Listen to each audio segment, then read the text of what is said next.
My name is Nicole Dennis, and I am a major in the United States Army. Last Thursday evening, at the senior officers' housing area at Fort Bragg, I was carrying a tray of ribbies out to my husband, Dominic, and his friends. As I approached the back patio screen door, I heard his smug voice. "I doubt this sham of a marriage lasts another year. She's just not in my league anymore." His friends laughed, raising glasses of Pappy Van Winkle, the bourbon I'd stood in line for 8 hours to buy for our anniversary. Nathan's voice cut in. "She's as rigid in bed as she is in formation." Dominic laughed loud. "My lawyer says I've got a solid case for half her military pension." They thought I was just a rigid military machine. They forgot the machine is the one that plans the war. Let me know where you're watching from in the comments, and hit subscribe if you've ever been betrayed by the very person you trusted most. The Carolina air was crisp, carrying the first real chill of October, but the back patio was warm. The fire pit, a heavy brushed metal basin I'd bought with my last deployment bonus, was throwing off a comfortable heat.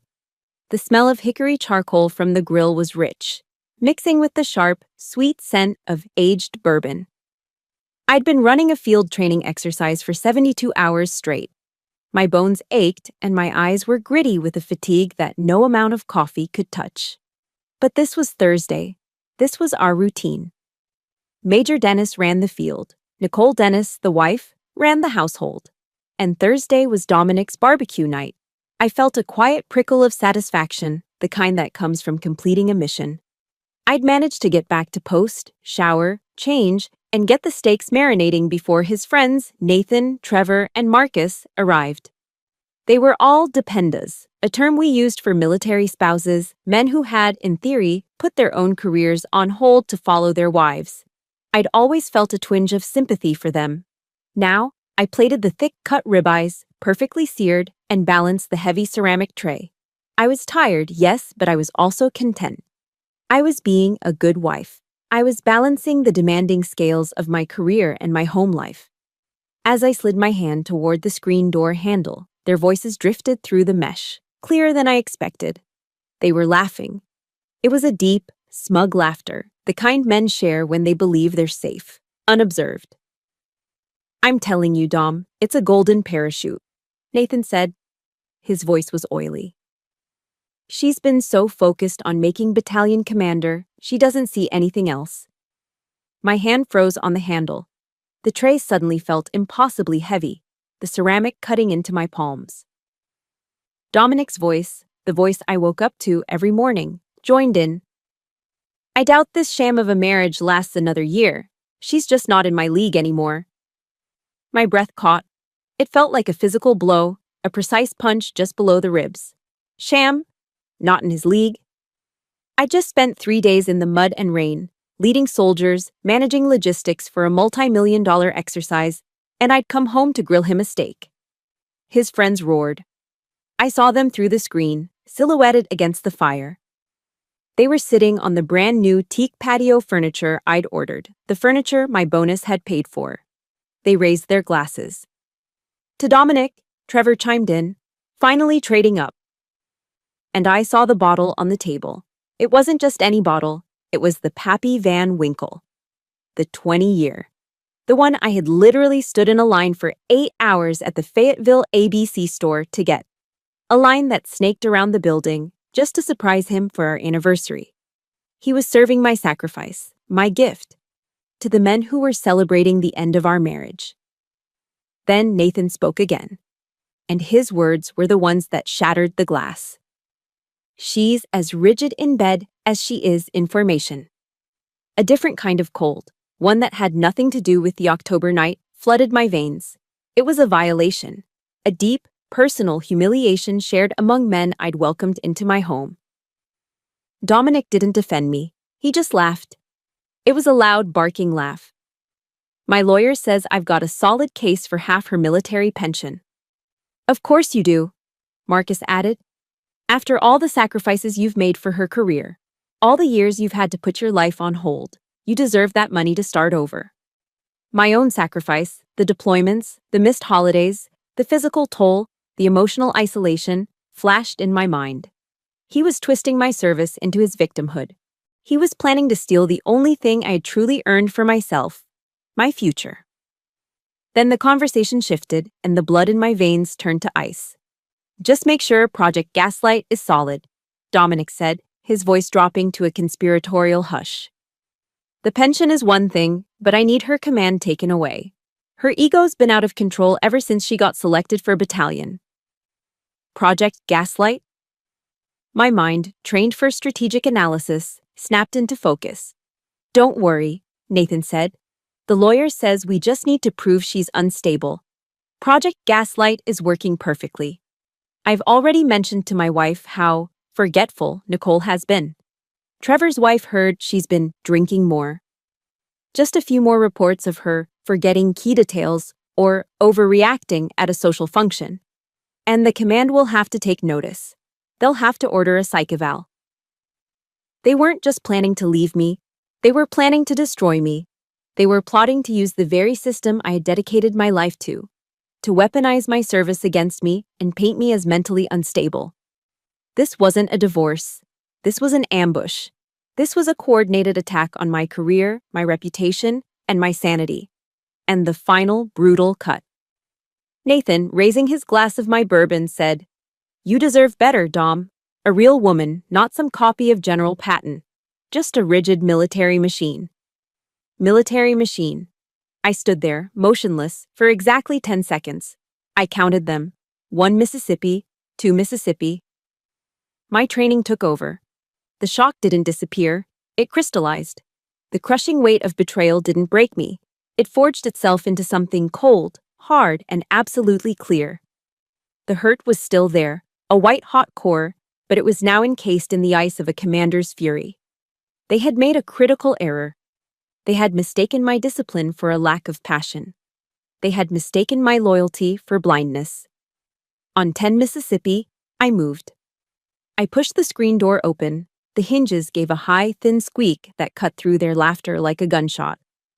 4 men froze, faces turned, mouths half open, eyes wide with the primal fear of being caught. Dominic's smile evaporated, replaced by a pasty, slack-jawed panic. I walked onto the patio. My footsteps were silent on the stone. The only sound was the sizzle of the fat dripping from the grill onto the coals. I walked to the teak table, the one I had assembled myself, and placed the heavy tray of ribeyes in the center. The sound of the ceramic hitting the wood was definitive. Final. I looked at Dominic. I didn't raise my voice. I didn't cry. I kept my voice flat, calm, and lethally precise. The voice I used to give an order. "Why wait a year?" He just stared, uncomprehending. "Let's end it today." I turned, my back straight, my chin up. I walked off the patio, through the now silent screen door, and into my house. I left them out there in the cold, with the smell of the steaks they would never eat, the fire, and the deafening dead silence of their own treachery. I didn't grab a coat. I didn't grab my purse. I just grabbed my keys from the ceramic bowl by the door, a bowl I'd bought on our honeymoon in Key West, and walked out of the house I'd paid for. The drive was short, maybe 10 minutes across post, but it felt suspended in time.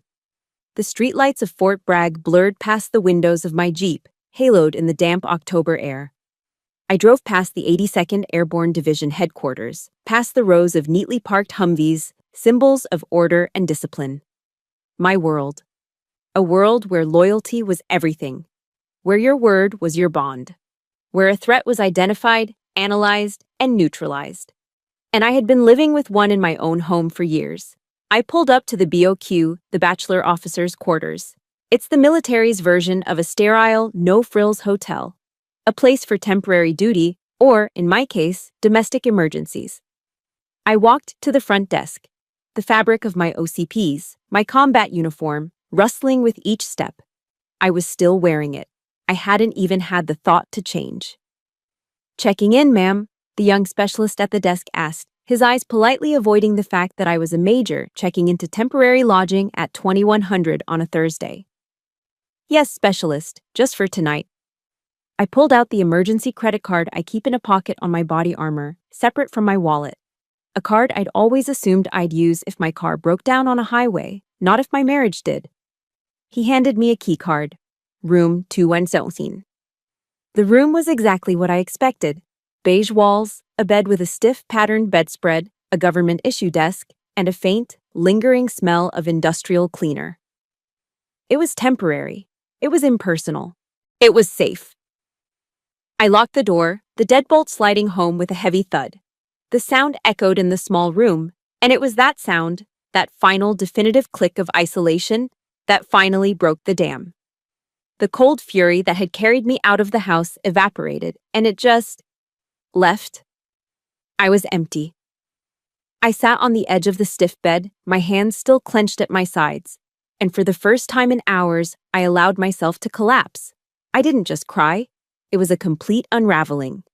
The sobs were deep, ragged, and humiliating.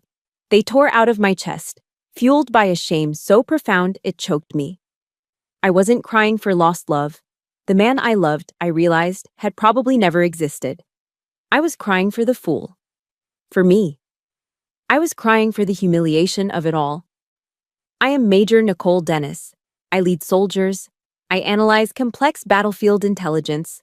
I can spot a threat from a mile away. But I couldn't spot the one sleeping next to me. I had applied the army value of loyalty, unquestioning, absolute loyalty, to a traitor. And he had used that loyalty, my own code of honor, as his primary weapon. The military machine, Nathan had called me. Maybe they were right. I saw all the external threats but missed the cancer growing inside. I pressed the heels of my hands into my eyes, trying to force the memories back, but they came anyway. The red flags I had dutifully, stupidly painted green. I remembered when I was promoted to captain. I was so proud. I'd pinned on the dual silver bars, and I felt that sense of accomplishment, of moving forward. Dominic had just been laid off from another sales job he'd claimed wasn't challenging enough. I came home, wanting to celebrate with a bottle of champagne. He was sitting on the sofa, in the dark, watching ESPN with the sound off. I uncorked the bottle, the pop sounding too loud in the quiet room. "Guess who's a captain?" I said, trying to sound cheerful. He didn't look at me. He just took a long pull from his beer. "So that's it then," he said, his voice flat. "You're Captain Dennis's now. You're the boss. Guess you won't be needing me much longer, will you? You're leaving me behind." The joy vanished, instantly replaced by a cold, slithering guilt. He hadn't said congratulations. He had taken my success and twisted it into an act of abandonment, an attack on him. I spent the rest of my promotion night apologizing, reassuring him that his role was just as important, that my career was our career. And I remembered the finances. Oh God, the finances. Dominic had always handled them. "Babe, you're brilliant at military stuff," he'd say, ruffling my hair. "But you're too trusting. You're naive about money. Let me handle the investments and the bills. You just focus on being a soldier." And I let him. I was grateful. It was one less thing on my plate. I signed the power of attorney papers. I gave him access to all my accounts. I was a major in the U.S. Army, and I was getting an allowance from my own husband, paid from my own salary. I saw it even then, but I told myself it was partnership. It was division of labor. Tonight, sitting in this sterile BOQ room, I saw it for what it was. It wasn't partnership. It was isolation. It was a calculated move to sever my control, to make me dependent on him for my own money, to prepare for the day he would try to take it all. Project Gaslight hadn't started last week. It had been underway for years. But the worst memory, the one I kept buried under mountains of field manuals and deployment orders, clawed its way to the surface. Afghanistan, 6 years ago. I was on deployment, running operations out of Bagram. It was a brutal tour.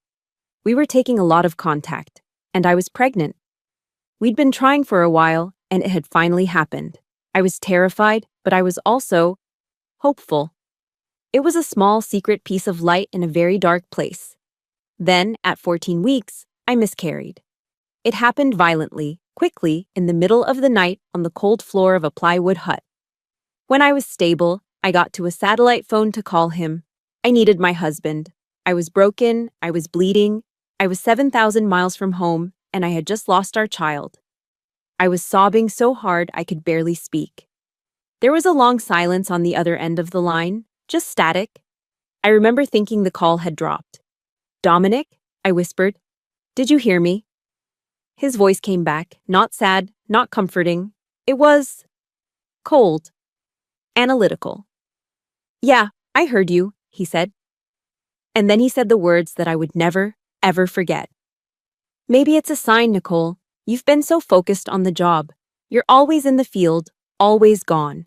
You chose your career over being a mother." I'd collapsed. I believed him. For 6 years, I carried that. I believed that my ambition, my service, my very nature had cost me my child. I believed I was unworthy of being a mother. If you've ever had your deepest pain used against you by someone you loved, please just hit that like button to show some support. And if you've ever seen a red flag in someone that everyone else missed, comment "red flag" below. You are not alone in this. Tonight, the cold, hard truth hit me. Dominic's words. They hadn't been the clumsy lashing out of a grieving husband. He hadn't been grieving at all. It was a tactic. It was a calculated, cruel, strategic move to break me, to instill a core of self-doubt so deep I would never challenge him again. He had used the worst moment of my life as a tool of manipulation. The crying stopped. The ice was back. The tears stopped. The realization hadn't just brought pain. It had brought a terrible, clarifying cold. The ice was back. I stood up from the stiff polyester bedspread. My legs were numb, but they held me. I walked into the small, fluorescent-lit bathroom. The face that stared back at me from the cheap, government-issue mirror was a wreck. My eyes were swollen, red-rimmed. My hair was matted on one side from where I'd been lying down. I looked like a victim. I hated it. I turned to the faucet, pushing past the warm and straight to sea. The water hit my hands, shockingly cold. I cupped it and splashed it onto my face. Once, twice, a third time. The frigid water was a physical shock, a tactical reset. It was the same thing I did in the field when I hadn't slept in 48 hours and needed to be sharp for a briefing. It was a baptism of cold fury. I grabbed the starchy, thin towel from the rack and scrubbed my face dry. I didn't just wipe away the tears, I wiped away the fog of betrayal. I wiped away the weeping, blindsided wife. When I looked in the mirror again, Major Dennis was looking back. Her eyes were still red, but they were no longer weak. They were focused. My mission was clear. This was no longer a personal crisis. This was an internal security threat. I walked back into the room and unzipped my duffel bag. I pulled out my government-issued laptop. It's not a sleek, silver personal machine. It's a thick, black, ruggedized Panasonic Toughbook, heavy and built for war zones. It's a tool. I sat at the small desk, plugged it in, and booted it up. The familiar secure access login screen appeared. I entered my 20-character password. My fingers didn't hesitate. I opened my encrypted file container. This was my personal space, more secure than any bank vault. This bare, beige BOQ room was no longer a refuge. It was now my tactical operations center. My talk. My mind, trained in the military decision-making process, began to move. Mission: neutralize threat. Protect assets, secure career. Enemy: Dominic. Hostile, primary target: Nathan, Trevor, Marcus. Co-conspirators: time frame: immediate. My fingers flew across the keyboard. I created a new master folder. I didn't title it Divorce. I titled it Operation Counter-Strike. Inside, I created the subfolders just as I would for any mission profile. Folder 1, Joint Assets. The house, the bank accounts, the investments I'd been too naive to manage. Folder 2, Nicole's service record. My OERs, my awards, my commendations, my fitness reports, every piece of paper that proved who I was. Folder 3, Dominic's financial failures. Every time he'd lost a job, every investment that had gone south, the paper trail I'd ignored. And finally, a fourth folder. The name of their operation. The name of my war. Folder 4. Project Gaslight. I stared at the name. Now I had a target. But a commander needs assets. I picked up my personal cell phone. My hand, which had been so steady on the keyboard, hesitated. This was the next step. And it was the hardest, admitting failure. As an intelligence officer, my job is to see the threat, to analyze the patterns, to predict the enemy's move. And I had failed. I had let the enemy sleep in my bed, eat my food, and plot my destruction from inside my own command post. The shame was heavy, a physical weight in my chest. Making these calls meant admitting that failure to the outside world. It meant being exposed. I squeezed my eyes shut, and a face flashed in my memory. Not Dominic's. It was from a mandatory leadership seminar I'd sat through at the Pentagon last year. A speaker on a video screen. That woman, the researcher from Texas, Brené Brown. I'd been half listening, grading papers, but one thing she said had stuck. A quote that all the female officers had written down. Vulnerability is not weakness, she'd said. It's our greatest measure of courage. I dismissed it then as soft academic talk. Now, in this sterile room at 2 a.m, I understood. Making this call, exposing my failure, wasn't weakness. It was the first, most courageous act of this entire counteroffensive. I took a deep, steadying breath. I opened my contacts and found the name, Patricia Winters, attorney at law, the best and most ruthless military divorce lawyer in Fayetteville. I pressed dial. It was 0200, but her website said 24/7 emergency line. A groggy voice answered. Winters' office. This is Major Nicole Dennis, I said, my voice firm. I need to speak with Ms. Winters. It's an emergency. Ma'am, it's 2 a.m. It's an emergency, I repeated. Tell her it's about an internal security breach. The line clicked. I waited. A new voice, sharp, awake, and all business, came on. This is Patricia Winters. Ms. Winters, this is Major Nicole Dennis.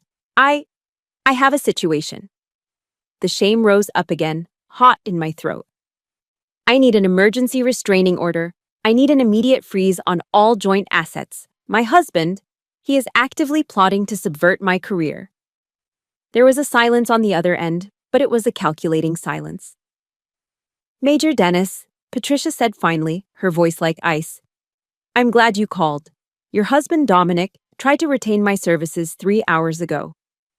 My blood ran cold. What? It's a classic shark move. He tried to consult with me to conflict me out, to prevent me from representing you. It's the first thing abusers do. I declined him. His story didn't add up. She paused. I've been waiting for your call. Be at my office at 0800. We start the offensive. She hung up. I let out a breath I didn't know I was holding, a small victory. He was sloppy. I had my legal counsel. 1 call down, 1 to go. This one was harder, more personal. I dialed the number I knew by heart, my command sergeant major, my top. CSM Evans. He answered on the second ring. His voice was wide awake, professional, not a trace of sleep in it. Evans. Top, I said, my voice thick with emotion I hadn't expected. It's Major Dennis. I apologize for the hour. No apology needed, ma'am. What's the situation? Unit status? The unit is fine. I'm not. Top, I'm at the BOQ. I have a severe personal situation. It's contained, but it's bad. I had to force the next words out. This went against every fiber of my being as a commander. You're going to hear things, Top. Rumors. Strange things about me. They might come from inside the spouses club. They are part of a coordinated effort. I need you to hold the line. I need you to trust me, even if what you hear sounds bad. There was a 10-second pause. I heard him breathe. CSM Evans was a 30-year veteran. He'd seen everything. Ma'am, he said, and his voice was the sound of bedrock. I don't listen to rumors. I follow my commander. Your command? The unit is secure. You do what you need to do. I'll see you at PT. He hung up. I closed my eyes. The shame I'd felt calling the lawyer was washed away by a profound wave of gratitude. This was loyalty. Not the empty promises of a marriage, but the steel-forged bond of the uniform. My Army family was my true family. I wasn't alone. I turned back to the laptop. The fatigue was still there, a heavy cloak on my shoulders, but the determination was a fire in my belly. I had my legal asset. I had my unit secured. I clicked open the Project Gaslight folder. The screen was bright in the dark room. I was no longer a wife crying on a bed. I was a commander. And I was planning a war. I was staring at the glowing, empty folder on my laptop screen. Project Gaslight. My strategy was sound. My assets were in place. Patricia was my legal counsel. CSM Evans my operational support. But I had no tactical intelligence, no proof. I was a commander with a battle plan, but no ammunition. The entire operation hinged on what was inside that empty folder. It was 00:30, midnight. The silence in the BOQ was absolute, broken only by the low hum of the ventilation system. Then, a sound. A soft, hesitant knock on my door. I went rigid. My heart didn't just beat, it kicked, a hard, sudden jolt against my ribs. No one knew I was here except Patricia and my top. Neither of them would come knocking like this, which meant someone else knew. He knew. Was this it? Was Dominic here to finish it? To escalate? I moved silently, my bare feet on the thin carpet. I didn't approach the door. I moved to the side, my back against the wall, my hand on the deadbolt, my eyes locked on the peephole. I held my breath. Another knock, this time a little more urgent. Major Dennis. A man's voice, muffled but familiar. My stomach twisted. It was Nathan, one of them. One of the men from the porch. I didn't move. This could be a trap. Dominic could be standing just out of sight, phone recording, waiting for me to overreact so he could have his proof. Major Dennis, please. Nathan's voice cracked. We need to talk to you. Please, it's about Dominic. I listened. I heard another voice, a woman's. Just open the door, Nicole, she said. Her voice was steady, firm. He's an idiot, but he's not a threat right now. I am. I didn't recognize her voice. I slowly leaned toward the peephole. Nathan was standing there, but he wasn't the arrogant man from the barbecue. He looked pathetic. He was wearing cargo shorts and a t-shirt, his hair a mess, his face pale. He looked like he'd been thrown out. Beside him stood a woman I recognized vaguely from unit functions. Sophie, Nathan's wife, an Army nurse, worked at Womack. She was in scrubs, looking like she'd just gotten off a shift. And she looked furious. I slowly undid the deadbolt and opened the door, but only as far as the security latch would allow. The metal chain was taut. Sophie didn't flinch. She looked straight at me, through the gap. Major Dennis, I'm Sophie, Nathan's wife. I know who you are, Sophie, I said, my voice low. Good, she said. Then you know I'm a captain in the nurse corps. I took an oath to do no harm, and I am not going to stand by while my husband participates in a conspiracy to destroy another woman, let alone another officer. She looked at Nathan, her disgust so potent I could feel it. My husband is a coward, ma'am. But tonight, he's trying to do the right thing. Because I made him. Nathan wouldn't meet my eyes. He was staring at his feet. What is this, Sophie? I asked. She held up a small black object. A USB drive? This is everything, she said. This is Project Gaslight. Now, are you going to let us in? I undid the latch. They stepped inside. Nathan immediately moved to the far wall, as if trying to make himself small. Sophie, however, walked right up to the desk, her eyes scanning my laptop, the empty folders, the whole scene. She understood instantly. You already knew, she said. It wasn't a question. I heard them, I said. Tonight. We figured, she said. I found the group chat on Nathan's iPad. He forgot to log out. I've been reading it for 3 weeks. She said it so calmly, but her hands were shaking. He told me it was just guy talk, she spat, glancing at Nathan. Venting. Then I read what they were actually planning. She turned back to me and held out the drive. It's all in here. 3 weeks of screenshots. I downloaded every conversation, every picture, every file. My hand was steady as I took it from her. I slid it into the USB port. The icon popped up on my screen. I clicked it. The folder opened. It was all there, dozens of files. I opened one, a screenshot of the chat. Dominic. We need to establish the unstable narrative. Need a few more reports of her forgetting things. Trevor. Easy. Linda's already convinced she's paranoid. Nathan. LOL. The military machine is starting to rust. I felt sick. I clicked on another file. It was a photo of me at a unit function, laughing with a group of my soldiers, including CSM Evans. Dominic, or one of them, had circled my face and my tops. The caption underneath, written by Dominic. See what I mean? Way too close with her NCOs. Inappropriate relationship? They were twisting my professionalism, my command relationship, into something vile. A classic, disgusting, sexist trope. But the next file was the one that stopped my breathing. It was a document, a timeline. Phase 1, established pattern of erratic behavior. The forgetting things, the paranoia. Phase 2, introduce substance abuse. Dominic's job was to plant empty bottles, claim I was using sleeping pills. Phase 3, the intervention. My eyes scanned the text. They had a date, next Friday. They were planning to coordinate reports to the brigade chaplain and my commander, Colonel Miller, expressing grave concern for my mental health. They were going to use their status as concerned husbands to force me into a mandatory psychological evaluation. It wasn't just about money. It wasn't just my pension. They were going to have me declared mentally unfit. They were going to make me lose my command. They were going to destroy my entire 20-year career. This was it. The whole sickening sociopathic plan. I looked up from the screen, my vision narrowing. I felt the ice not just in my veins, but coating my bones. Sophie was watching me.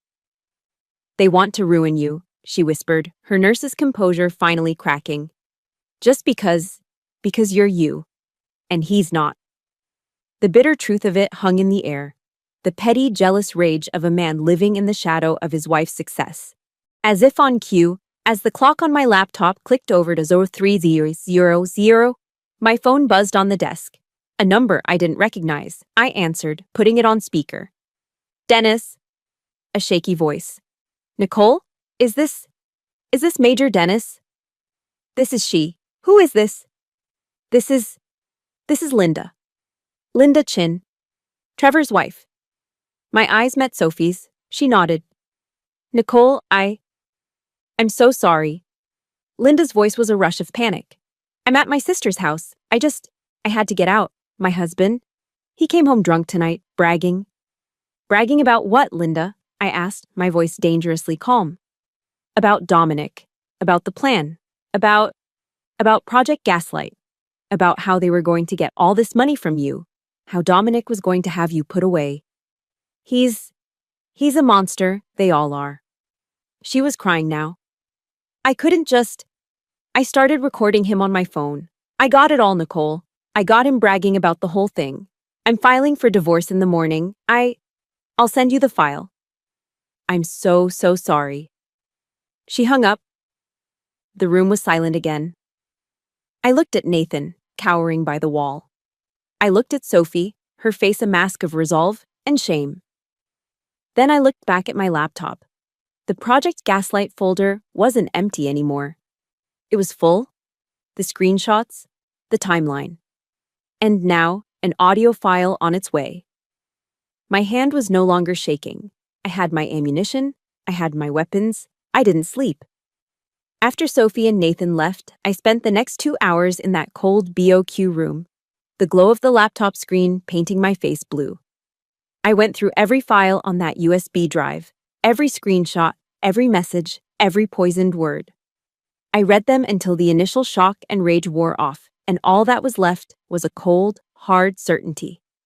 Then Linda Chin's audio file came through. I put in my earbuds and listened. I heard the clinking of ice in a glass, the slurred, boastful voice of her husband, Trevor. And I heard him, in vivid, drunken detail, lay out Dominic's entire plan to have me declared mentally unfit. My weapons, as I'd called them, were laid out on the desk. The digital evidence, the audio file. It was all there. I spent the last hour before dawn staring at the ceiling, listening to the hum of the air conditioner.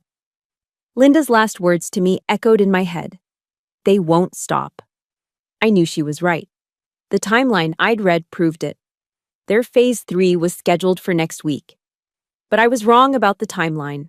They weren't waiting. At 0600, exactly as the first gray light of dawn filtered through the blinds, a notification popped up on my government laptop. It wasn't a standard email.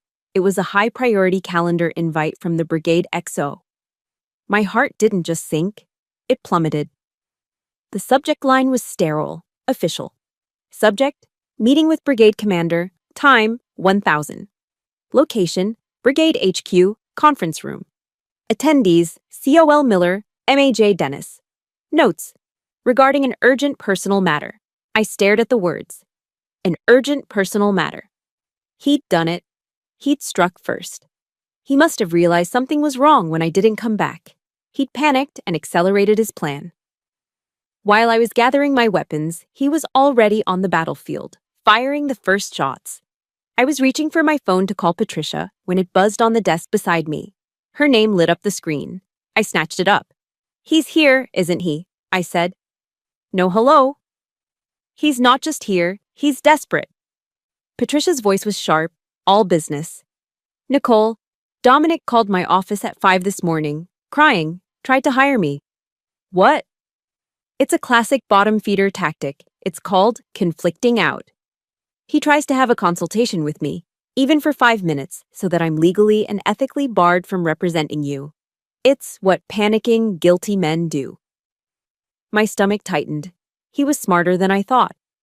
Don't worry, Patricia said, sensing my fear. I saw it coming a mile away. I declined the consultation, told him my dance card was full. His story was sloppy. Too much emotion, not enough facts. He's scared, Nicole. He knows you're gone. He's panicking, and he's making mistakes. He's not just making mistakes, Patricia, I said, looking at the calendar invite. He's escalating. He's already gone to my commander. I've been summoned. 10. Damn it, Patricia said. Okay, he's trying to control the narrative. He's setting you up to look unstable before you can file. You walk in there alone, you're on the defensive. I know, I said. I need. My other phone, my government cell, rang on the desk. An internal post number. My blood ran cold. Patricia, I have to call you back. It's the chaplain. I hung up and answered the other line, my voice automatically shifting into its professional register. Major Dennis. Nicole, it's Chaplain Karras. I hope I'm not calling too early. His voice was kind, gentle. Father Karras was a good man. He'd counseled hundreds of soldiers, including some of my own. He was a trusted, sacred part of the system. Not at all, Father. What can I do for you? Son, I'm not breaching any confidentiality here, he sounded troubled. But your husband Dominic, he came to see me this morning. He was here at my office at 0500. My knuckles went white on the phone. 0500. Before the email. Before the call to Patricia. This was his first, most diabolical move. He's very worried about you, Nicole. The chaplain continued, his voice full of practiced empathy. He's deeply concerned for your mental and spiritual well-being. He says you've been under an immense amount of stress. I said nothing. I just listened to the click of the trap. He mentioned you seemed disconnected, despondent. Nicole, he said he was afraid you might be having thoughts of self-harm. He used the words suicidal ideation. There it was, the silver bullet, the words that, in a military command, change everything. He hadn't just gone to my boss. He'd gone to the spiritual heart of the brigade. He had weaponized the one system designed to offer soldiers a safe, confidential place to seek help. He had taken the sacred trust between a soldier and a chaplain, and he had poisoned it. He was painting me as a victim, not of his abuse, but of my own unstable mind. It was brilliant, and it was the most evil thing I had ever encountered. "Father," I said, and I was proud of how steady my voice was. "I can assure you I am not a danger to myself. I am fine." "I'm so glad to hear that, Nicole, truly." But he was very convincing. He was in tears. "I'm sure he was," I said, my voice like ice. "Father, I am on my way to a meeting with Colonel Miller at 10. I believe this is all part of the same, coordinated issue. I will explain everything then." Of course," he said, sounding relieved. "I'll be there as well. The colonel requested my presence. Just take care of yourself, Major." He hung up. I put the phone down. I stood up and walked to the window, staring out at the parking lot. The fear I'd been holding back now washed over me. This wasn't a fair fight. I'd seen it happen before. Good female officers, sharp as tacks, their careers completely derailed by a whisper, a rumor about an affair, a hint of emotional instability during a divorce. The Army, for all its progress, was still a boys' club in so many ways. Colonel Miller was a good man, but he was a traditional man, an old-school infantry officer. What would he see at 10 Narcs? Would he see his trusted major, his future battalion commander? Or would he see a hysterical, unstable woman and a tearful, concerned husband being comforted by the brigade chaplain? Dominic wasn't just attacking me. He was using the system's inherent biases against me. All my evidence, all my screenshots, all my years of flawless service, would any of it matter against the convincing performance of a distraught man? For a second, I felt the panic rise up. The same desperate, clawing feeling I'd had in Afghanistan. I was surrounded. And just like in Afghanistan, the panic sharpened into a single point of action. I would not let him control this battlefield. I would not walk into that room on the defensive. I grabbed my personal phone. I dialed Patricia. "He weaponized the chaplain," I said. "He'll be at the 10-team meeting. Dominic's playing the concerned husband card." "Of course he is," Patricia said, her voice disgusted. "It's the abuser's playbook, page 1. He's the victim." "He won't be for long," I said. I looked at the laptop, at the USB drive, at the audio file from Linda. "I'm not walking into that room cold. I'm going on the offensive." "What are you saying, Nicole?" "I'm saying you're my lawyer. I'm your client. But Colonel Miller, he's my commander, and he does not walk into an ambush." I took a deep breath. "Send it," I commanded. "Send what?" "Everything. The whole package, the screenshots, the Project Gaslight timeline, Linda Chin's audio recording. Email it to Colonel Miller's government account. Right now. Mark it, for commander's eyes only. Urgent personal matter." There was a pause. I heard her typing. "This is it, Nicole," she said.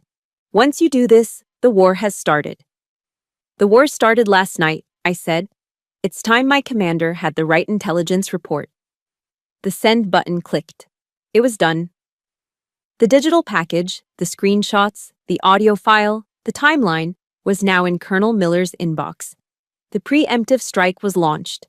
I had exactly 3 hours until 1000. 3 hours to transform myself from a woman who had spent the night weeping in a BOQ into the officer my commander trusted. I stood under a scalding hot shower, the water drumming against my skin, and let the last of the tears and the panic wash away. When I stepped out, I was no longer a victim. I was a soldier preparing for contact. I began the ritual. I pulled my Class A uniform, the Army service uniform, from the garment bag I kept in my car for emergencies. This wasn't my daily camouflage. This was the formal dark blue suit of a professional. The uniform of board meetings, of ceremonies, of solemn duty. Today, it was my armor. I laid each piece out on the sterile motel bedspread with practiced precision. The skirt, the jacket, the shirt. I ironed the white shirt until the creases were as sharp as a knife's edge. I tied the black four-in-hand necktie, the knot precise.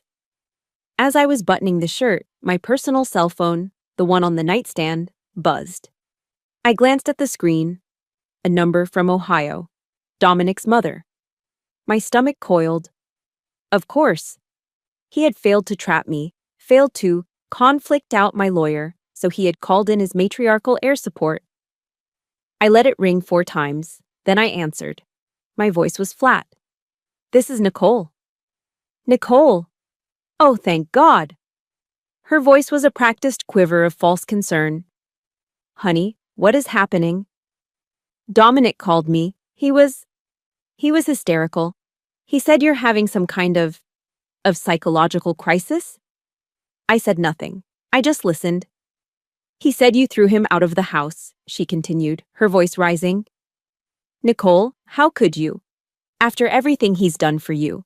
After all the sacrifices he's made for your career?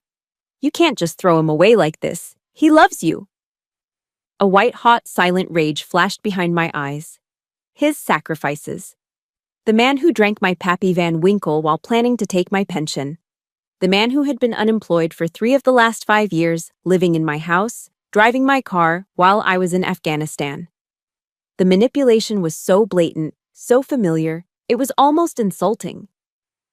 I cut her off. My voice was no longer flat. It was ice.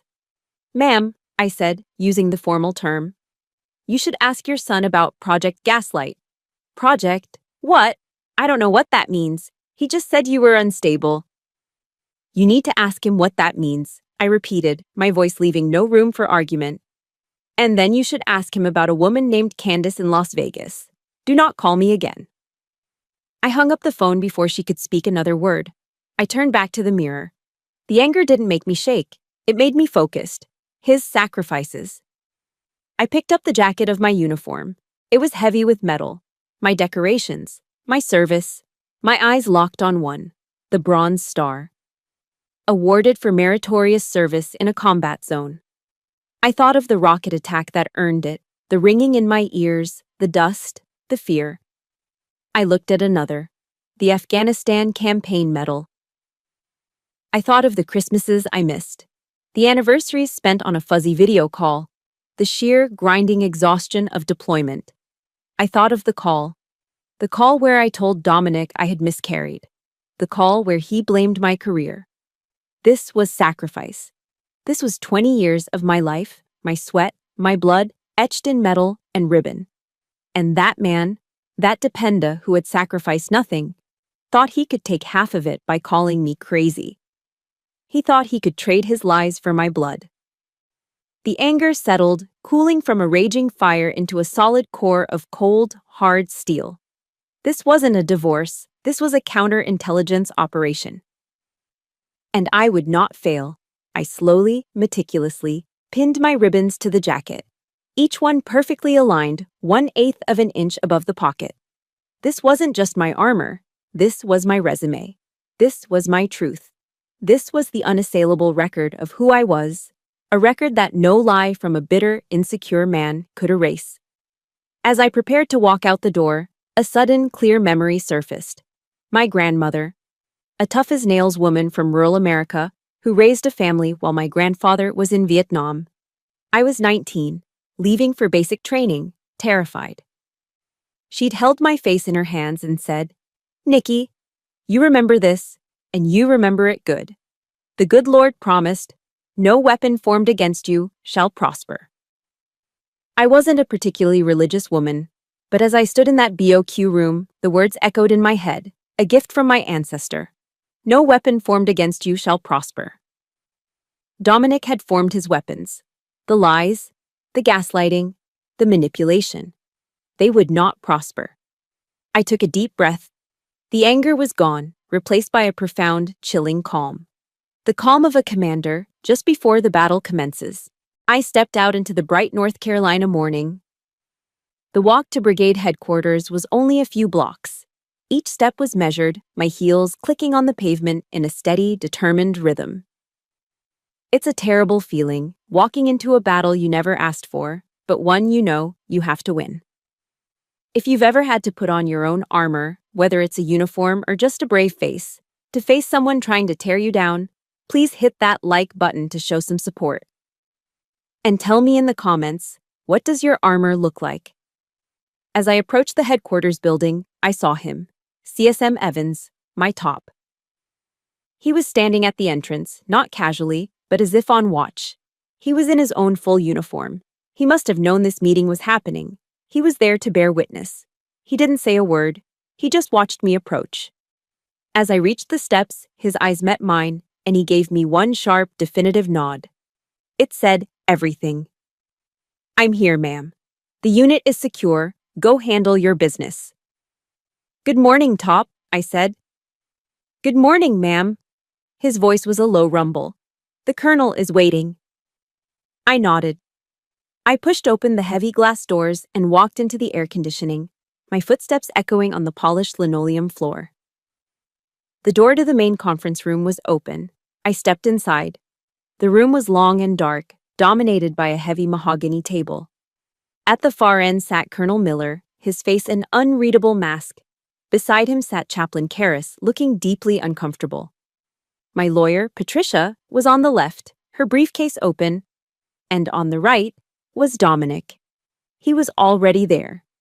He was wearing a civilian suit, an expensive one I'd paid for, and he was dabbing at his eyes with a handkerchief. But as I walked in, his eyes met mine, and he smiled. A small, self-satisfied, smug smile. The smile of a man who thought he had already won. My heart rate didn't spike. It did the opposite. As I saw that smug smile on Dominic's face, the adrenaline from the walk over vanished, replaced by a sudden, Arctic calm. The training took over. This was no longer my life. It was a tactical problem. I gave a sharp, professional nod to Colonel Miller. "Ma'am," I said, acknowledging my lawyer first, then them. "Colonel, Chaplain." I took my seat beside Patricia. I did not look at Dominic again. I did, however, look at the man sitting next to him. Nathan. My blood turned to ice water. He wouldn't meet my gaze. He was staring at the mahogany table as if it held the secrets to the universe, his face pale and slick with sweat. This was wrong. This was all wrong. This was the man whose wife, Sophie, had given me the USB drive. The man who was trying to do the right thing. And he was sitting on Dominic's side of the table, a co-conspirator, or a hostage. It didn't matter. He was a variable I hadn't accounted for.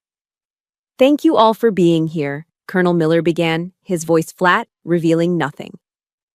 He gestured to a man in a Class A uniform I didn't recognize, sitting next to him.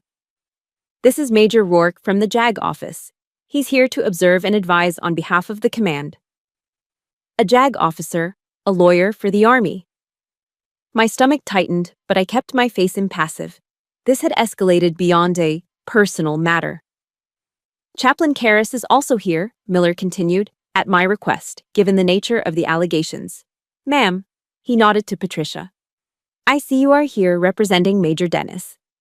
"That's correct, sir," Patricia said, her voice clear and strong. "And Mr. Dennis," Miller said, turning to Dominic, "you are the one who requested this meeting on an urgent basis. The floor is yours." Dominic took a moment, dabbing his eyes again with the handkerchief. He looked up at Colonel Miller, his face a perfect mask of rehearsed anguish. "Thank you, Colonel," he said, his voice thick with fake emotion. "Sir, this is the hardest thing I've ever had to do." He clicked a remote. The large presentation screen at the end of the room lit up. He had prepared a PowerPoint. My poker face held, but inside, I was stunned. The audacity. The sheer, calculated preparation. This was Phase 3. "I'm here," Dominic said, his voice cracking.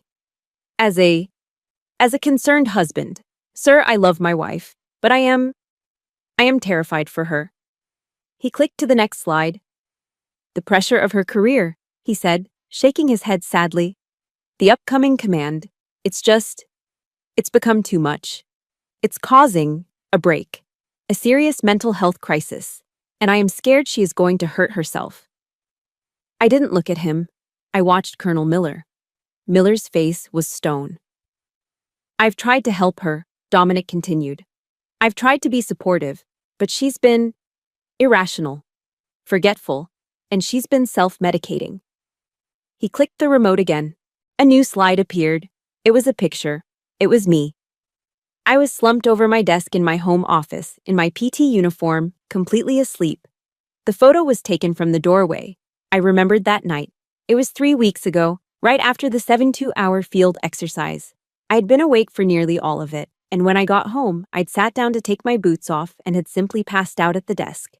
I'd slept there for 4 hours until Dominic found me and gently led me to bed, whispering about how hard I worked. He had staged it.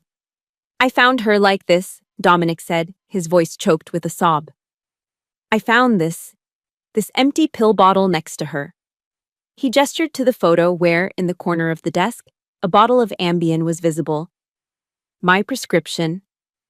From 6 months ago. One I'd never even finished. She's abusing sleeping pills, sir, Dominic said, looking at the colonel. She's mixing them with alcohol. I'm terrified I'm going to come home one day and find her. Find her. He didn't need to finish the sentence.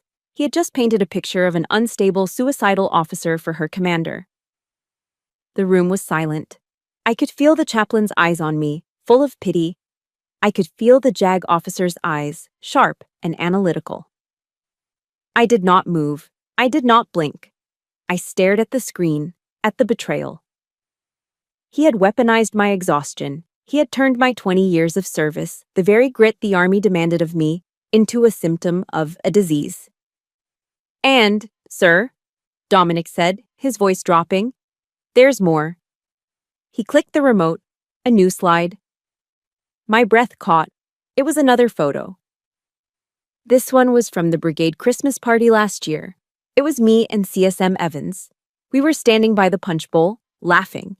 My hand was on his arm, and I was leaning in slightly to hear him over the music.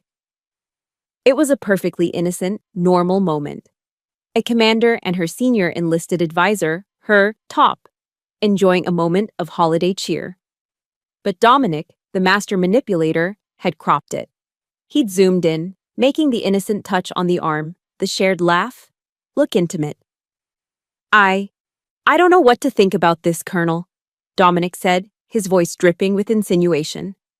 Her and Command Sergeant Major Evans, they spend so much time together. Late nights, always working. The room temperature dropped 20 degrees. This was the real attack. This was the Project Gaslight I'd read about. It was a classic, disgusting, sexist, and racist trope.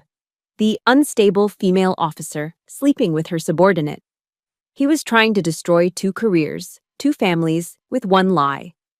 This was not about divorce. This was not about money. This was annihilation. I calmly took out my notebook and a pen from my briefcase. I made a note. I did not look at Dominic. I did not look at the picture. I looked only at Colonel Miller. His jaw was set. His eyes were fixed on the screen. He was a man who had seen combat, and he knew an ambush when he saw one. I could see the muscles in his cheek working. Dominic finished.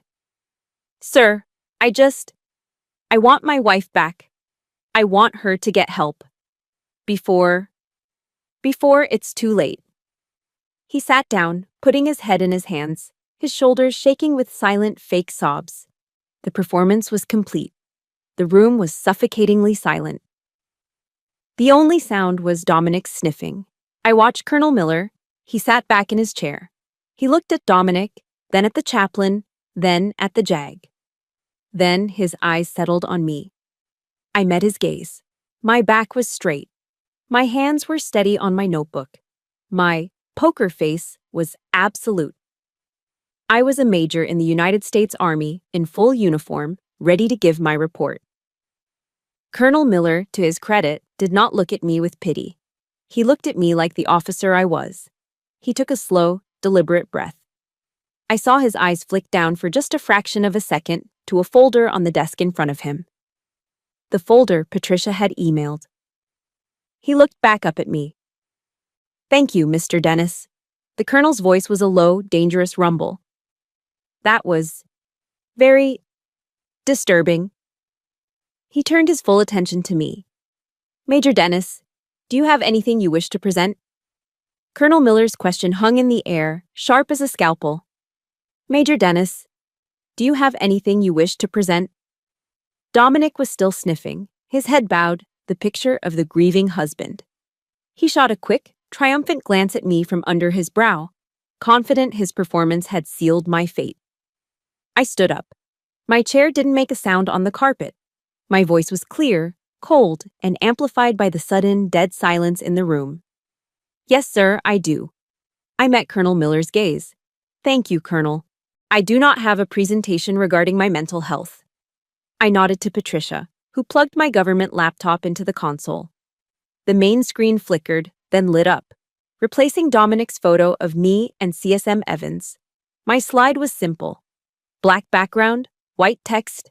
It had only 2 words. Project Gaslight. My presentation, I announced, my voice cutting through the silence, is called Project Gaslight. I heard a sharp intake of breath from Dominic. His head snapped up. The fake sobbing stopped instantly, replaced by a pale, wide-eyed shock. His smugness evaporated. On the large video screen at the end of the table, the feed from Division HQ blinked on. General Harrison, the 2-star commander who was overseeing my promotion packet, was now patched in. What in the hell is Project Gaslight? His voice boomed over the speakers. Major Dennis, is this some kind of a joke? No, General, I said, my voice steady. It is not. Dominic shot a panicked look at Nathan. She's lying. She's unstable, sir. This is what I was talking about. She's paranoid. Mr. Dennis, Colonel Miller's voice was a low growl. You will be silent. Continue, Major. I advanced to the next slide. Project Gaslight is a conspiracy conceived by my husband to systematically discredit me, have me declared mentally unfit, and defraud the U.S. Army of my retirement benefits. I clicked. A screenshot of the group chat appeared. This is a chat log between my husband, Mr. Nathan Reed, Mr. Trevor Chin, and Mr. Marcus Cole. Date: 3 weeks ago. I'll read the relevant line from my husband. She's a machine. We just have to convince the Army she's a broken machine. Project Gaslight is a go. Nathan, you're on observation. I clicked again. Another screenshot. Mr. Reed's reply, copy that, I'll start the log. She looks tired today. I clicked again. Mr. Chin's reply, just tell me when you need me to witness an outburst. This pension is as good as ours. The room was so quiet I could hear the air conditioner vents. Dominic was white. This is fake. She photoshopped this. Nathan, tell them. All eyes turned to Nathan. He was physically shaking, his face ashen. Mr. Reed, Colonel Miller's voice was lethal. Nathan looked at Dominic, his eyes full of terror.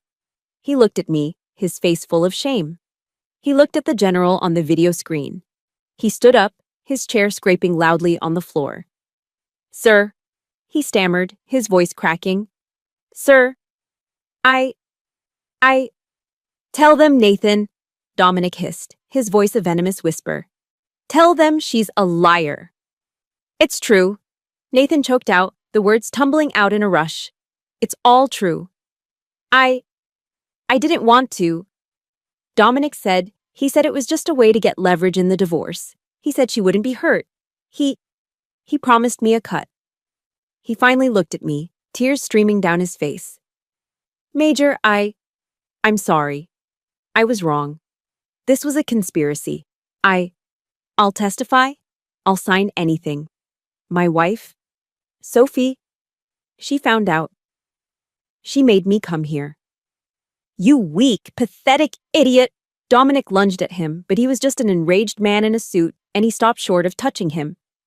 Enough, Colonel Miller roared, standing up so fast his own chair nearly toppled. Mr. Dennis, sit down, now. Dominic, stunned by the command, fell back into his chair. I didn't pause. I clicked to the next slide. This is a sworn affidavit from Mrs. Linda Chin, I said, along with a full audio recording of her husband, Trevor, bragging about the plan, which I have already provided to the colonel. Miller nodded grimly. The JAG officer was writing so fast his pen was a blur. But this conspiracy wasn't just about my pension, I continued, my voice dropping. It was about immediate cash flow. Next slide. This is Dominic Dennis Consulting, LLC, a shell corporation registered 6 weeks ago. Next slide. These are emails from that entity's account. In them, Mr. Dennis uses his spousal access to Fort Bragg and my name, my rank, to illicitly solicit contracts from active defense contractors, a clear violation of operational security and ethics regulations. The JAG officer stopped writing and just looked at Colonel Miller. The colonel's face was dark red. This had moved beyond divorce and into potential criminal territory. And finally, I said, this. I clicked to the last slide. It wasn't a chat log. It wasn't an email. It was a bank statement, our joint credit card. The one I paid. The room was dead silent. I pointed to the line item. 2 weeks ago, a charge for $1,245, $50, Delta Airlines. I clicked one last time, the confirmation email. 2 round-trip, first-class tickets from Fayetteville to Las Vegas, and the hotel reservation. 1 king suite, Bellagio Hotel and Casino, 3 nights. Check-in next Thursday, and the names on the reservation. Mr. Dominic Dennis and Ms. Candace Thorne. I let the image hang in the air.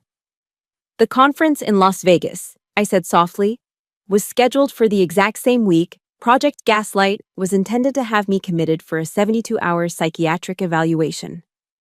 The silence in the room was absolute. It was suffocating. Dominic wasn't moving. He was just staring at the name Candace Thorne on the screen, his mouth open. He had been so focused on his performance that he never, ever thought I would have this. Chaplain Karras slowly took off his glasses and rubbed the bridge of his nose, his face a mask of profound disappointment. Patricia simply sat, her hands folded. Colonel Miller stood up again, very, very slowly. He buttoned his jacket. He looked at the general on the screen, who just nodded once. When the colonel spoke, his voice was no longer angry. It was dead. Mr. Dennis. Dominic didn't look up. Mr. Dennis, look at me. Slowly, like a man underwater, Dominic raised his head.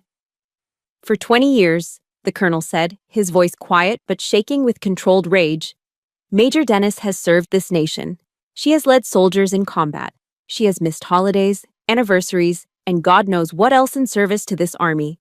She's one of the finest officers I have ever had the privilege to command. He pointed a finger at Dominic. And you. You come into my headquarters. You lie to my chaplain. You attempt to subvert my chain of command. You conspire to commit willful, malicious sabotage against a U.S. Army major. His voice rose. You didn't just plan a divorce, Mr. Dennis. Your actions constitute a direct threat to the good order and discipline of this brigade.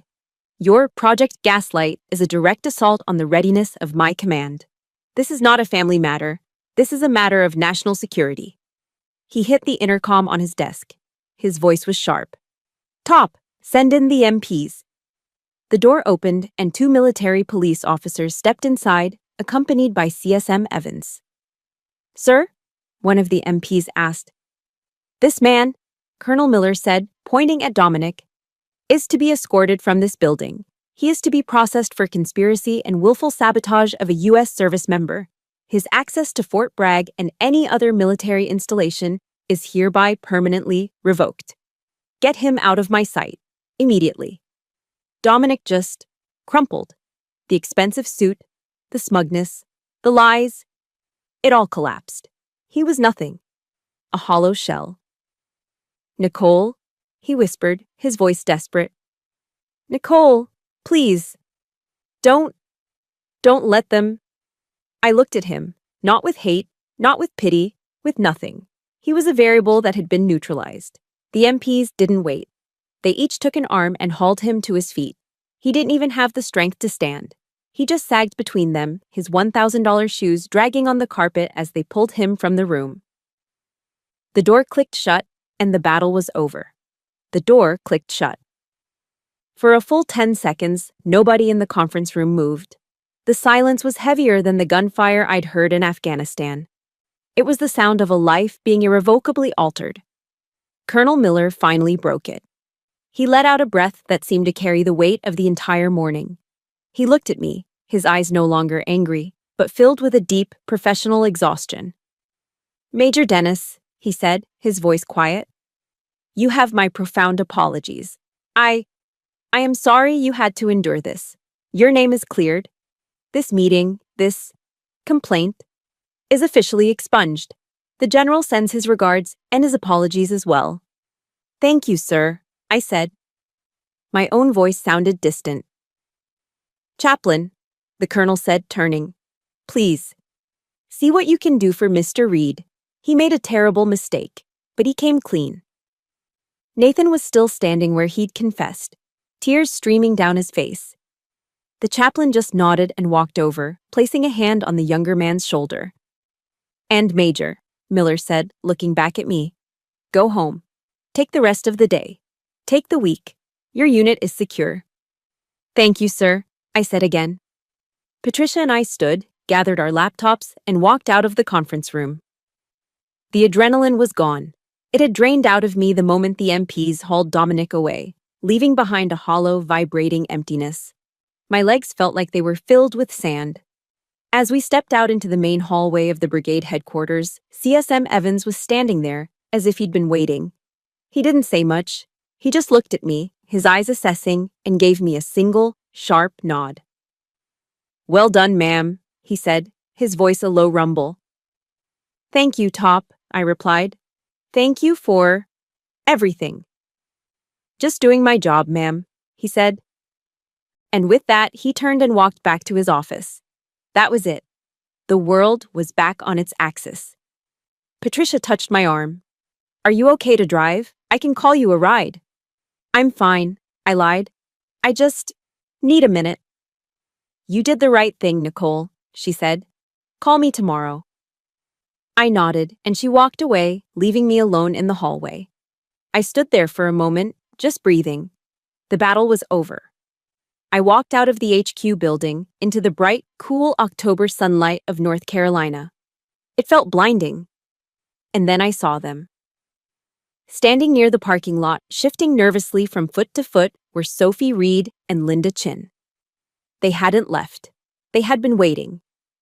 The second Sophie saw me, her hand flew to her mouth. Linda just closed her eyes in what looked like relief. I walked toward them, my briefcase feeling like it weighed 1,000 pounds. When I reached them, nobody spoke. There were no words for this. Sophie just stepped forward and wrapped her arms around me. It wasn't a gentle hug. It was a desperate, fierce embrace, the kind you give someone you pulled from a fire. Then Linda joined, her arms around both of us, and there we stood. 3 women in the middle of a Tuesday morning in the parking lot of a brigade headquarters, holding each other up. 3 women who had been tangled up in the same toxic, manipulative net. And now, all 3 of us were free. We didn't know where to go. It was 3 a.m. After leaving the HQ, I'd gone back to the BOQ and just sat. I sat in my armor, my Class A uniform, for hours. I didn't move. I just stared at the wall, processing the explosion that had just ripped through my life. Finally, Sophie had called. "Are you okay?" "No," I'd answered. "Linda and I are coming to get you," she'd said. "We're going to the Waffle House." And now, here we were, sitting in a bright yellow booth at 3 Sol. Green in the morning, under fluorescent lights that made us all look exhausted and pale. The Waffle House off the main gate of Fort Bragg. It's a 24-hour beacon for soldiers, cops, and anyone whose life doesn't run on a normal schedule. It was perfect. The waitress, a no-nonsense woman named Flo, poured us all coffee. "Tough night, huh, honeys?" she'd asked. "You could say that," Linda murmured. We ordered food, all-star specials, scrambled eggs, bacon, hash browns, toast, comfort food. We ate in silence for a few minutes, the only sounds the clinking of silverware and the low sizzle from the grill. "So," Sophie said finally, putting down her fork. He's gone." "He's gone," I confirmed, sipping the hot black coffee. "Banned from post. Permanently. Linda let out a long, shaky breath. I filed for divorce this afternoon, she said quietly. As soon as I left Patricia's office, I had the sheriff serve Trevor at his friend's apartment. I'm filing tomorrow, Sophie said, staring into her coffee. Nathan, he's going to cooperate. He'll probably be discharged. But he's broken. We sat there. The ex-wives club, I said a little bitterly. No, Sophie said, looking up at me, her eyes fierce. The survivors club. And we just sat there, drinking coffee until the sky started to turn gray. We talked about lawyers. We talked about finding new places to live. We talked about what next even looked like. We had broken the network. We were free. But we were exhausted. The rumor mill on a military base moves faster than light. They call it the grapevine. Within 48 hours, everyone at Fort Bragg knew. They knew about the showdown at the HQ. They knew about Project Gaslight. They knew about Candace. Dominic's fall was as fast as it was total. He was a dependa with no soldier. He had no house. The lease was in my name. He had no car. The bank repossessed it since he wasn't on the loan I'd paid for. He had no access to the base, no access to the commissary, no access to the status he'd built his entire identity around. About a week later, I got a call from a fellow officer. He was uncomfortable. Ma'am, he said, I thought you should know. I saw Dominic, last night, outside that cheap bar on Hay Street. He was a mess, drunk, screaming into his phone at his mother, I think. Something about money. The officer told me that Dominic had gotten into a shouting match with a bouncer and ended up getting arrested. Not by MPs, by the Fayetteville Civil Police, for being drunk and disorderly. I hung up the phone. I waited for the feeling of triumph. I waited for the, ha, you got what you deserved. It never came. I just felt tired. A deep, profound weariness. He wasn't a monster. He was just a small, broken, insecure man. And he was gone. 6 months passed. The divorce was finalized. Patricia was, as always, brilliant. Thanks to the evidence of the conspiracy, the Project Gaslight documentation, the proof of adultery, and his conduct prejudicial to good order and discipline, which got him banned from post, the judge was not amused. The divorce was granted on grounds of cruel and barbarous treatment and adultery. Dominic received nothing. Not a single cent of my retirement. Not a penny of my savings. He was just a name on a piece of paper. A week later, a letter arrived at my new apartment. It was from him. The handwriting was messy, desperate. I held it for a long time. I thought about all the sacrifices he claimed he'd made. I thought about the 8-hour line for the Pappy Van Winkle. I thought about the sound of his voice on the phone from Afghanistan. You chose your career over being a mother. I thought about his empty apologies, his manipulations. I stood up. I walked over to the new paper shredder I'd bought. I fed the unopened letter into the slot.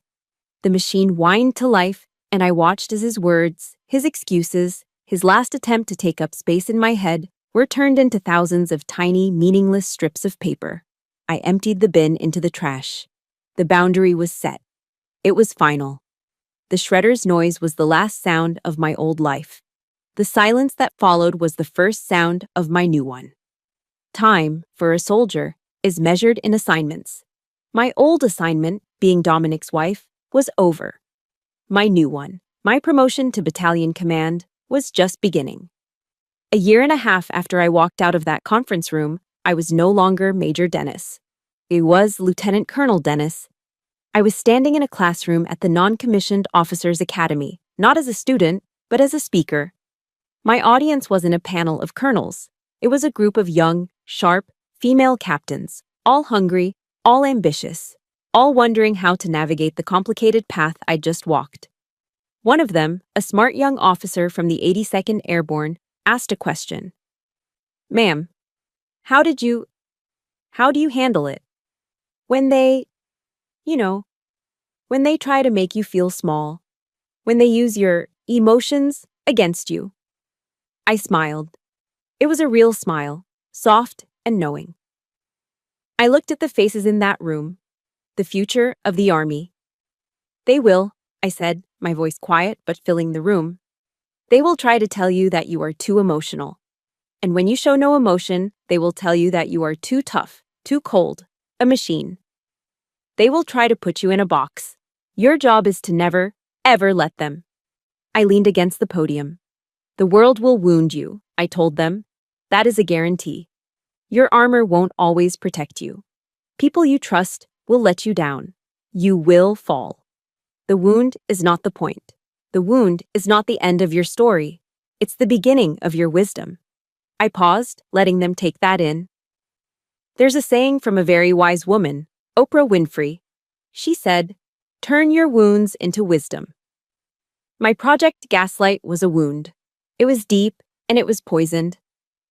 I could have let it scar me over, made me bitter, made me afraid to trust. Instead, I chose to let it teach me. I learned the difference between loyalty and blindness. I learned that my value is not determined by my proximity to a man, but by my own integrity. I learned that true strength isn't about never falling. It's about how you get up, how you plan the counter-assault, and how you rebuild. So let them talk, I said. Let them call you names. And you just keep your eyes on your objective. Listen to your own internal compass, and turn every wound they give you into the wisdom you will use to lead. I finished my speech, and for the first time in my career, the applause that followed felt like it was truly for me. That spring, I received an invitation. It was cream-colored, simple. A wedding. Nathan Reed and Sophie. They had gone through with their divorce, as Sophie had said they would. The betrayal had been too deep. But as they worked through the legal process, and as Nathan went through intensive therapy and his separation from the army, they found their way back to each other. They were starting over, truly from scratch. The wedding was small, held in a quiet park in Fayetteville, far from the base. I went. I watched Sophie, radiant in a simple white dress, walk down the aisle. I watched Nathan, no longer in uniform, his eyes clear for the first time, watch her as if she were the only person on earth. At the small reception afterward, Nathan came up to me, his hands shaking slightly. "Ma'am, Lieutenant Colonel," he said, correcting himself. I don't know why you came, but it means everything."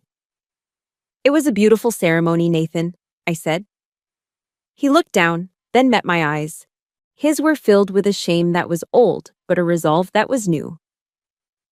During my speech, he said, I told everyone what I did, what we did, and I told them what you did.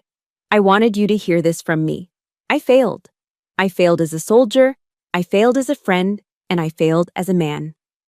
Your forgiveness, Megam. Your silence when you could have destroyed me. It's a gift I will never, ever deserve. I looked at this man. No longer the swaggering, joking dependa from that awful night. He was just a man, trying to repair the wreckage of his life. And I felt nothing of the old anger. It was gone. "You're right," I said softly. "You didn't deserve it. But I deserved to be free. And forgiving you? That was for me. Not for you." I smiled, a real, warm smile. "Congratulations, Nathan. Make her happy this time. She deserves it." He nodded, his eyes filling with tears. "Yes, ma'am." I turned from him and walked to the punch bowl. And I saw Linda Chin. She was laughing, her head thrown back, a bright yellow sundress. She was holding the hand of a new man, a kind-looking civilian engineer. She caught my eye, and her smile widened. She raised her glass to me. I raised my glass of lemonade back. The Survivors Club. We had all made it through. A few weeks later, my new life had settled into a routine. It was a Saturday. I was in my Army PTs, gray shirt, black shorts, having just finished a 5-mile run. I stopped at the Fort Bragg commissary to pick up groceries for the week. It was normal. It was mundane. It was perfect. I was in the produce section picking out apples, Honeycrisps, my favorite. I was checking one for bruises, thinking about the battalion training schedule for the next week. A cart squeaked nearby. Someone was stocking the shelves, restocking the ketchup bottles. I heard a sharp, choked noise. I looked up. It was Dominic. He was thin, gaunt even. The expensive clothes were gone, replaced by the blue vest and name tag of a commissary stock clerk. He was pale, his hair was thinning, and his eyes were hollow. He was pushing a U-boat cart piled high with boxes. Our eyes met. The entire world just stopped. I saw panic flash across his face. I saw shame. I saw him open his mouth as if to say my name. And I just looked at him. There was no hate. There was no anger. There was no pain. There was just nothing. The ultimate indifference, the total, complete, and profound irrelevance of a commander looking at a stranger. I gave him a small, polite nod, the same nod I would give to any employee stocking shelves. And then, I turned back to the apples. I found a good one, crisp and bright red. I placed it in my basket and pushed my cart toward the next aisle, my mind already moving on to the next item on my list. I had a battalion to command. I had a mission to prepare for. I never looked back. He was just a ghost, in an aisle he no longer had the privilege to shop in. And I was finally, completely, and beautifully free. My story ends with that moment of peace in the commissary, that final, quiet victory. My journey was about turning wounds into wisdom and realizing that true freedom is indifference. But I know I'm not the only one who has walked this path. For everyone listening who has ever felt betrayed or underestimated, I see you. If this story resonated with you, please hit like and subscribe to the channel. And in the comments, I want to ask you, what is one piece of wisdom you learned from your own wound? Thank you for sharing this space with me.